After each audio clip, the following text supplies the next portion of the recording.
Thanks, Carlo. What I'm going to do is I'm going to just try and talk to 3 points and talk more from the position of the IBP. So given that we undertook these case studies and we undertook them at a relatively important stage in our own development, we've been operating for 10 years and we wanted to step back and say, what have we achieved? What have we worked with our partners? What kind of area of work is this and how do you take it further? And 2 points on that and then just some results on access to budget information. The first one was that I think we stepped back from these case studies and we said to ourselves, the good news is that there's something positive happening here. What we've managed to prove from these 6 case studies, as well as from a wider range of partners, is that civil society can engage effectively in budget processes. That's important because 10 years ago, 14 years ago, there were no civil society groups engaging in budget processes, and budget processes were effectively blocked by a series of myths that said external engagement in budget processes means markets collapse. So effectively what we've said is no, more inclusive, participatory, and open budget processes are good for budget outcomes and are good for budget outcomes. So that was the good news. The bad news, bad news was that it was relatively hard to find these 6 case studies. And we couldn't very easily drum up another 6, another 10 of these case studies. So the critical question to us became, how do we ensure that more organizations can achieve these kinds of outcomes more frequently in more countries? So if we've now proved that civil society could engage in budgets, how does civil society engage in budgets more effectively? And that led to quite an internal shift within the organization and the way we work with organizations around the world. When we started this work, we more or less followed a model that you needed one organization to specialize in budget issues across a range of sectors in each country. Those organizations were likely to be think tanks, they were likely to look like think tanks, and they were likely to engage primarily with legislators in the allocative or legislative process. What we started doing a couple of years ago was actually shifting quite substantially, not to do away with that model, but to add to that model another whole series of processes and organizations. So what we do now is that increasingly we work in a smaller number of countries and more intensively in those countries. So we focus not on one organization, but on multiple organizations or coalitions which are working around very specific defined issues with defined outcomes.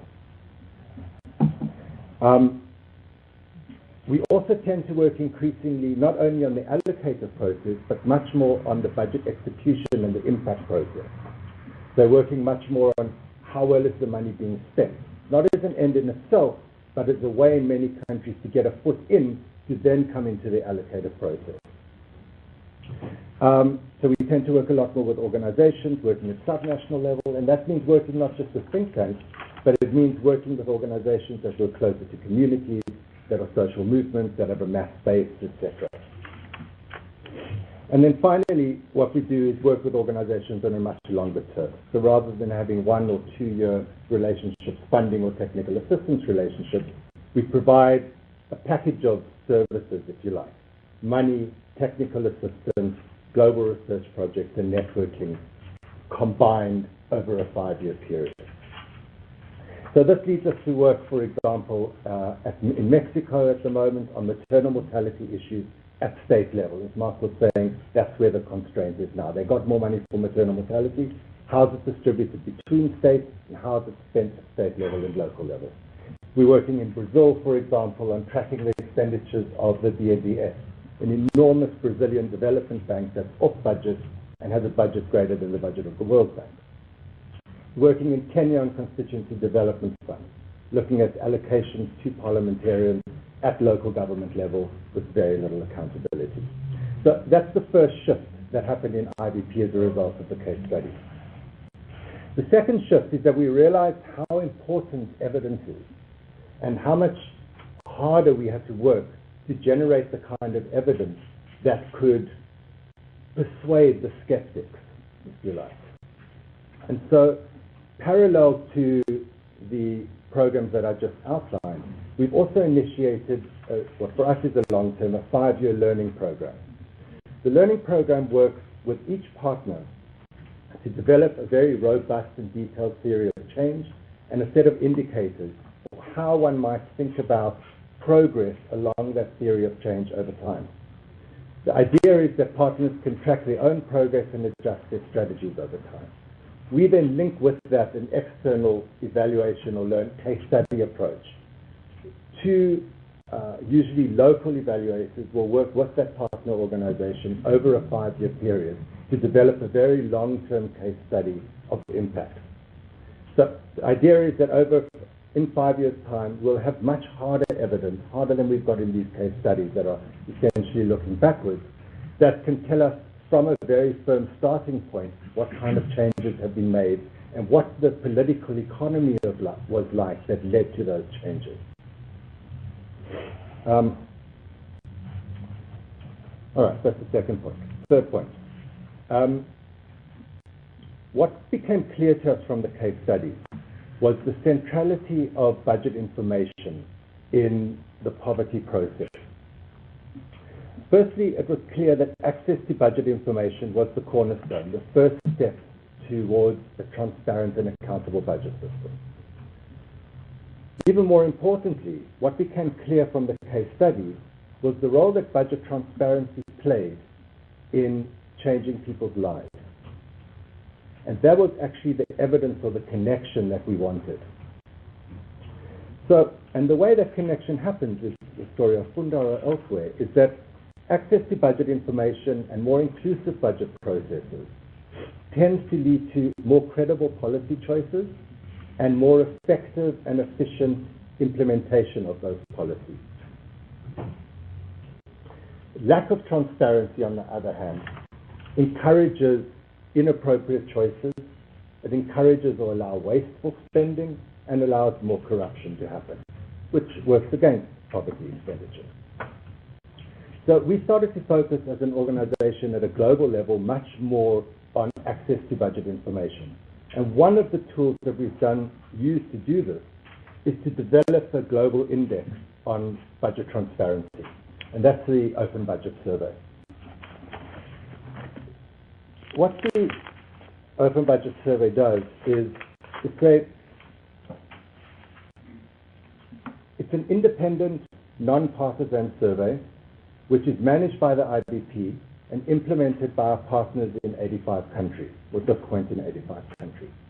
It focuses on public access to budget information, as well as the strength of the operation of the legislature and supreme audit institutions in the budget process.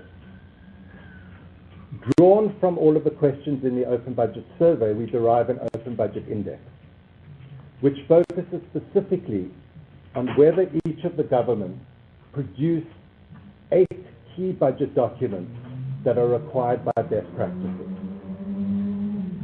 Not only whether they produce them or not, but whether it's comprehensive and timely. So that's essentially what the Open Budget Index focuses on.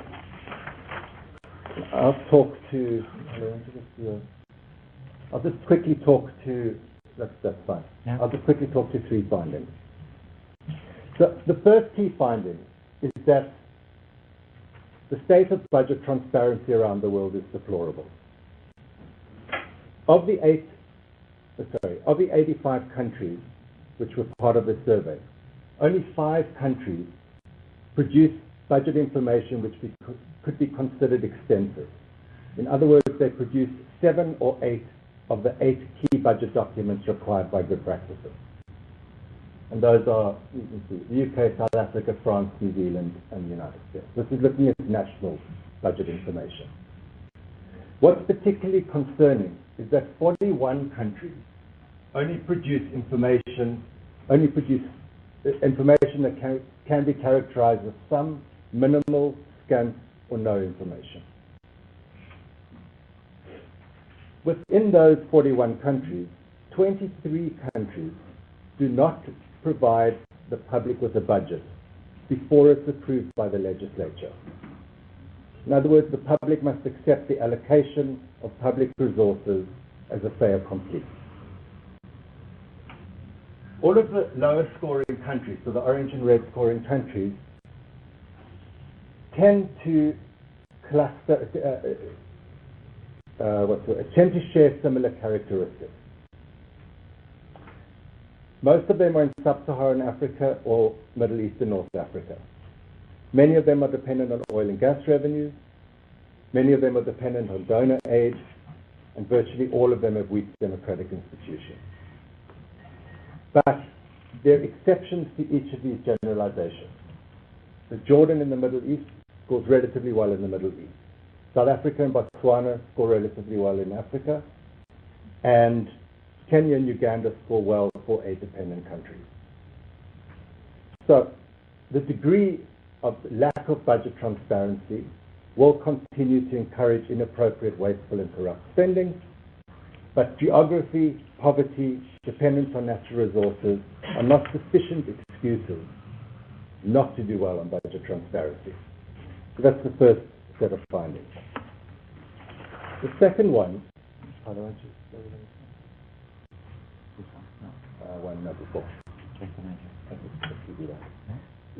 the second set of findings was that the problem in each of these countries was not simply a problem of lack of access to budget information. When we looked at the operation or the strength of supreme audit institutions and of legislatures, we found that they too were weak. And they tended to be weak in exactly the same countries where there was lack of access to budget information. Not only were legislatures weak and auditors weak, but those two institutions, the critical formal accountability institutions, didn't work very well together. So even where auditors came up with good recommendations on improvements on budget systems, legislatures didn't follow those up. So we were left with a situation where public budget oversight was frustrated both by limited access to budget information and by weak formal oversight institutions. The public, particularly in the 41 countries that I pointed out, cannot participate either directly in the policy process, in the budget process, nor indirectly in the budget process through these oversight institutions. And then the third finding provides some light relief. The third finding is that actually budget transparency can be improved quickly and at little cost with sufficient political will. This is the second time that we conducted the Open Budget Survey. The first time was in 2006, where we covered 59 countries. If we look at the results for those 59 countries in 2006 to 2008, we actually find quite a bit of variation. Overall, the score changes very little, by 2 percentage points. But there's some important differences or changes within countries. So 8 of the countries actually improved their score by more than 10%. Those include Croatia, Bulgaria, Sri Lanka, Kenya, Papua New Guinea, and Egypt. And then another set of about 6 countries improved their score by small amounts, but in notable ways. And that includes Ghana, El Salvador, Uganda, and Vietnam. The budget transparency is making it increasingly onto the agenda of a wide variety of countries, and they're able to improve their performance. And in several of these countries, the role of civil society and parliament have been critical in pushing for this improved performance. But most importantly, many more countries could make similar progress immediately. Of the 85 countries, 51 countries already produce at least one document, and in many cases several documents, that they don't make available to the public. They produce them for donors or for internal reasons or for internal purposes. So great strides in budget transparency could be made immediately. All these countries have to do is make available the data that they're already sitting on, that they're producing for internal purposes or donors, but not making available to citizens. And of the 85 countries, 81 of the ministries of finance already have functional websites. So it really is the case of pushing a button. For example, in Afghanistan, Afghanistan scored 8 out of 100 on the Open Budget Index. But they already produced a pre-budget statement, an executive budget proposal, and an audit report. Sudan scored 0 out of 100. But they already produced 7 of the 8 documents, although the quality and comprehensiveness of these documents are a problem. But so both Sudan and Afghanistan could make immediate progress tomorrow with political will and the right finger on the right button. So transparency is really a question of political will. It's not a question of capacity. Or at least great strides could be made in transparency with existing capacity. And this slide just gives you a sense of how many countries produce documents and don't distribute them versus those that produce them and distribute them versus those that don't produce them at all.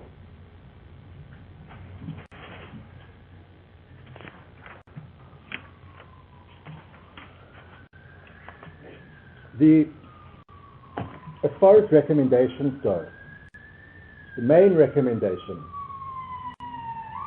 is a call on governments to make available the documentation and data that they are already producing for donors or internal purposes. And there's much that donors can do and that civil society can do to track what data is available in this position and not being released to the public.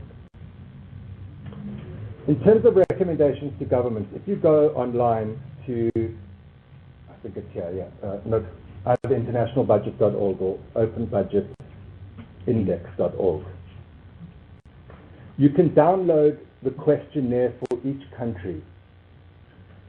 That'll give you not only the original answer from the researchers, it will also give you the comments of each of the 2 peer reviewers, as well as where we have it available, any comments from the government.